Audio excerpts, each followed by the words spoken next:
In the quiet cobblestone town of Oakhaven, Walter Griggs was an institution.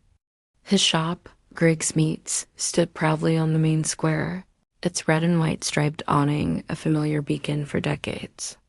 Walter, a portly man with a tidy mustache and a smile that crinkled the corners of his eyes, was known for having the best cuts in the county.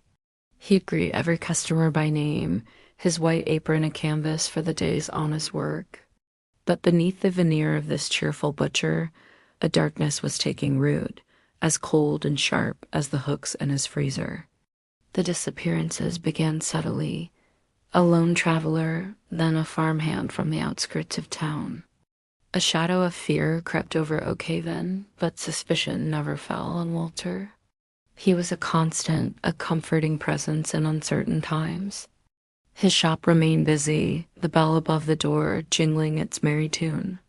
Yet some noticed the change, the smile that didn't quite reach his eyes anymore, the new, unsettling silence in his normally jovial chatter.